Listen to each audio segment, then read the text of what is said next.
Hello, I'm Kate Sculpts, and today I decided to make a mushroom goddess out of polymer clay, holding the world. I'm not very good at making people, so this is going to be strange.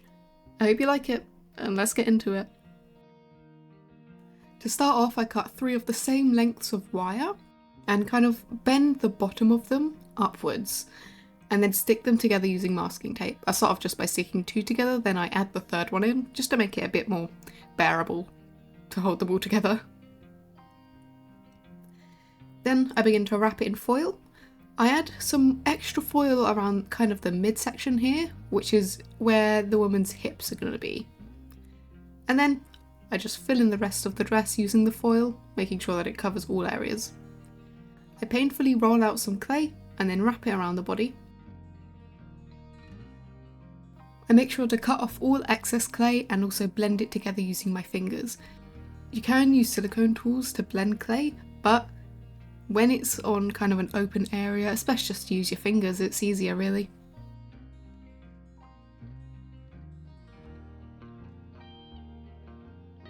I also make sure that there's enough clay to fill in the bottom of the body.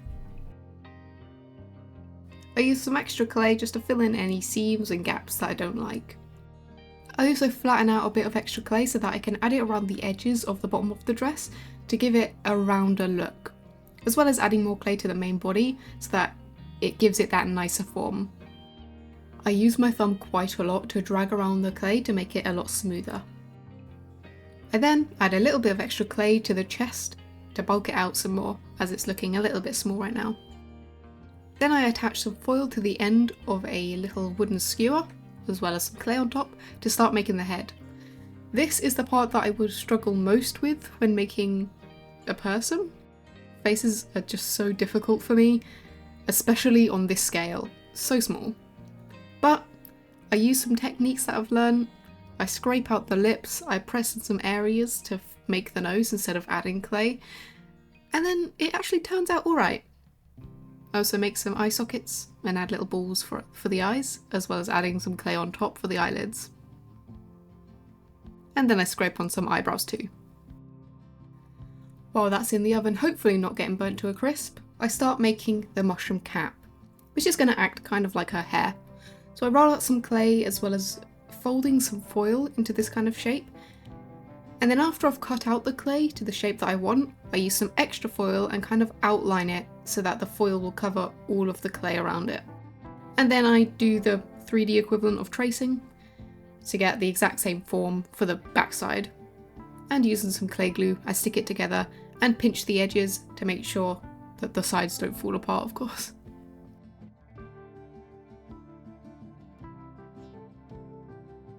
On the inside of the cap, I fold in the edges to give it a kind of rim on the inside, so that the head can sit in nicely. Of course, it's not going to be that big though. And then, using some clay, I get these lines and put them on to act as those kind of things. The things, I thought I knew the name for this. The things on the inside of the mushroom. And then I just flatten them in, make sure that they blend in nicely with the clay below. And then using the clay glue, I squish the head into it, and she looks a bit bald. So I add some extra clay around the head, blend it in to those gills below. And then using some extra clay, I kind of blend the gills to the head. This is going to act kind of like her hair, but it'll kind of be attached to her skin. Well, that's kind of what hair does. And then on the mushroom cap, I start adding the little dots, the little white dots on the back. They're quite big, so I change them to be quite small. And then I give her a neck, blending it into the head and the body. Blending clay into clay that's already been dried is sometimes a bit hard, but it went actually quite smoothly today for once. Then using this little scratchy tool, I scratch into the gills of the mushroom, making these sort of lines all across it for texture reasons, texture purposes, and also other purposes because it looked cool. And then I make the arms using some metal wire. They're kind of in a V shape, kind of going upwards because she's going to be holding the world. And I use a different type of clay. It's still super Sculpey, it's not cos clay like I usually use. It's super Sculpey firm, which makes things like arms and hands personally a little bit easier because it's a little bit harder.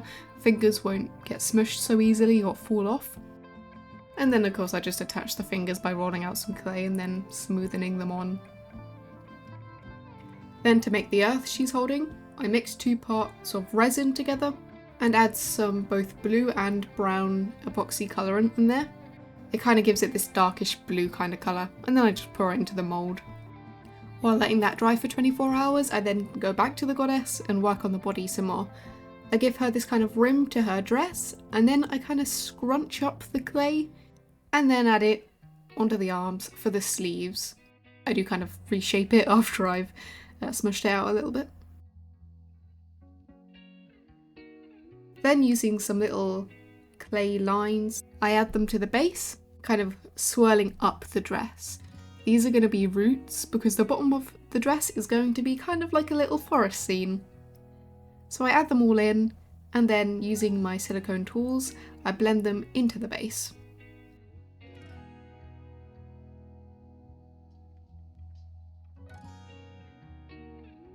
Honestly, this doesn't really make sense because why would you have wooden roots going up to a mushroom body? Or who knows? It doesn't make sense, but it looks cool. If you're going to be doing a woodland scene, have wood. My opinion. And then going right back up to the main body, I use that scratchy tool that I used for the mushroom cap earlier and start scratching patterns into the dress. What I'm trying to do is do sort of lace, kind of. I'm kind of doing it a bit randomly, not going in any sort of pattern. I'm just trying to mirror it on both sides. That's all I'm really trying to do. As I've done so many kind of different patterns, I'll show you kind of 3 of them, what they kind of look like. I know they look really bad. They're digital drawings and that I did with my mouse, didn't bother to get my drawing pad out for, but that's irrelevant. I just did it all across the dress, both the back and the front, and then once that is complete, I got the resin ball and cracked it out of that silicone mould. I did go in later and kind of touch up, shave that kind of edge and then fill it in, make sure that it looks good. But anyways, I go back to the roots and again, using that scrapey tool and one of my pointed silicone tools, I scratch in where I made all of the roots to give it that kind of wood texture. This is again one of my favourite textures. I love doing this because it's fun and it looks good. Now what I'm doing next is adding more clay around each of these roots. I blend them out but not into the wood. I make sure that there's kind of that gap between where the wood is and where the base is. If 2 of the roots are really close together, I just won't really blend it at all. I'll just smush it down a little bit. The reason I do this is so that there's kind of raised areas around the wood where I can then scribble in this texture, which is moss. I do this so often. You probably, if you're a returning viewer, you probably know this texture by now. I get my little hooked ball tool and I just rum it in. I just rub it and scratch it and dot it and blah, all across the area so that it looks like moss. And then I start using my pliers to cut out a bunch of different sizes of wire. Quite small, just all relatively small, but kind of different sizes to make them mushrooms. So this first kind of mushroom is the brown mushroom. I smush some clay and then attach it on to the wire and then dot the top a little bit. This next mushroom is the red mushroom, which is pretty much the exact same process except on the top, instead of dotting, I add dots, just tiny little pieces of clay that I add on top. To make the 3rd and 4th type of mushroom, I use the back of one of my silicone tools to kind of spike out the clay, and then I add these little lines, and then on the other type, I add little dots instead. Using my tweezers and clay glue, I start attaching the mushrooms to the base. I kind of group them up, so brown mushrooms are kind of in the same kind of groups, but have other ones in it as well. So if there's a group of 5 brown mushrooms, there might be 2 red dotted ones, for example. Then I go on and start making some little flowers. I cut out this kind of shape and stretch it so that it disattaches from the rest of the clay. I smoothen it out, and then using this tool, I kind of flatten them a little bit in the middle of it, and then add the pollen in the middle and attach it to the stem.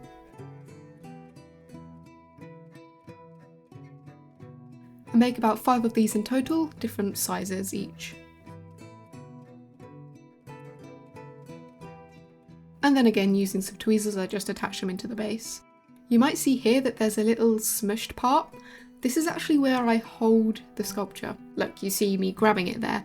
If you have something which doesn't have kind of a flat area to hold it, I suggest leaving an area where you can pick it up so that it makes it a bit easier to carry it around, and then once it's on the baking tray at the end, you then add that detail in. I was never good at geography. Don't blame me when the continents don't look right, and don't blame me that I forgot to add in the UK. I'm sorry. I wasn't good at this. It looks very off. It doesn't... It resembles the Earth, that's all I'm going to say. Kinda looks like it. And after the goddess has been in the oven, I start to paint it. I start off with this brown colour and paint the roots. I don't care how messy it looks because obviously I'm going to paint around it later, it doesn't really matter.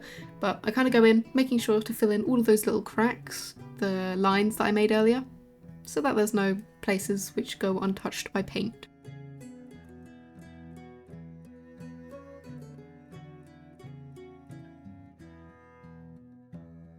Once that's done, I start working on the underside of the mushroom cap. Disclaimer, it looks a little bit fleshy. And that's on purpose this time. Sorry about the last mushroom sculpture I did. But pretty much what I'm trying to do here is paint this whole area the same kind of colour which I'm going to use as the skin because I will blend it in later.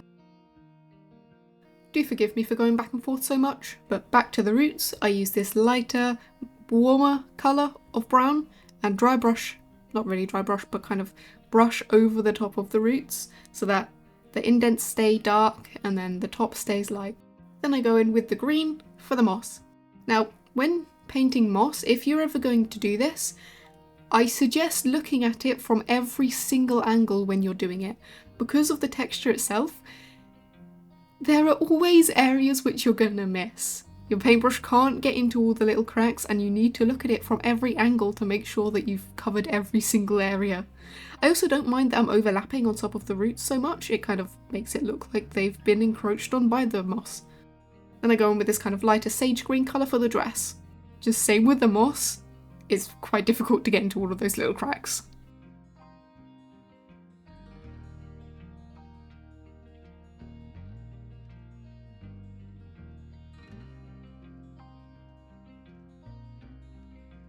Then, on the gills of the mushroom cap, I paint it lighter. Just on the top, I make sure that the gaps in between stay the same colour as it was. And I also use that exact same colour for the skin colour, like I said I would do. So it kind of blends into the mushroom cap. Looks a bit strange. She doesn't have hair, she has a mushroom cap for hair.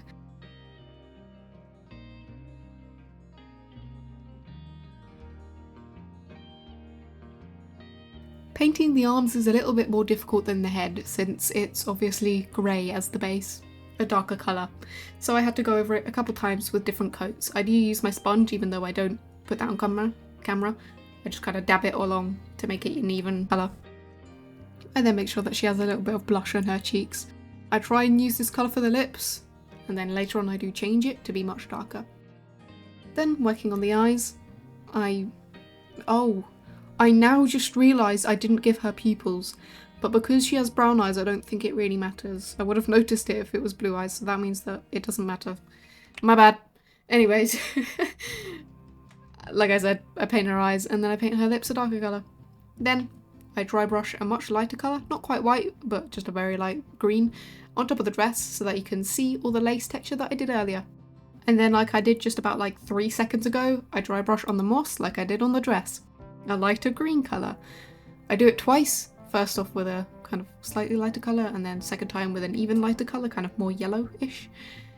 And I do blend it into the dress to give it a really nice gradient between that very light green and then the kind of darker green for the base. I also paint the mushroom stems the same kind of colour as I painted her skin. Then onto the mushrooms, I paint the brown mushrooms brown, the red mushrooms red and white, and then that's it. Yeah. It's pretty cool. But anyways, yep. It's a very nice red actually. So I just keep painting that. Yep. Still painting it. And then, oh yep, and then the flowers I paint yellow. And also add a little brown dot in the middle. And then I dry brush on top of the brown mushrooms. Kind of same how I did with the wood roots on the base. And then I paint on top of the red mushrooms. I do put white on where the dots I made, and then also extra dots just out of paint. I do this with the big mushroom cap later. Well, actually now, I take it back, not later. So I paint it red. Again, I don't show it on camera, but I do use my sponge to make the coat more even. I make sure to try not to get any of the red on the inside of the cap, only really on the rim. So I paint the dots white all across. Give some of them multiple coats because they're a bit see-through. And then with my little ball tools of different sizes, starting with the bigger ones and then the slightly smaller ones and then the even smaller ones, I make some more dots. It gives it more variation, and also when it comes to red mushrooms, I think the more dots there are, the better. It just looks good. More dots. Then, the final touch, I go in with some super glue and glue the world on. And then it's done! Yippee! Woo! Anyways, like I said, it's now finished. I love how it's turned out. I really like doing kind of forest scenes. The base of it is definitely my favourite part, and also the mushroom cap. I just love mushrooms and moss and wood and everything like that. I really love how it turned out, and I really hope you like it too. If you did like it, then may I suggest you liking the video if you want to, and also if you want to see more stuff like this, more mossy stuff or other stuff in the future, then also feel free to subscribe. Thank you so much for sticking around so long, I really appreciate it, and I hope you have an amazing day. Bye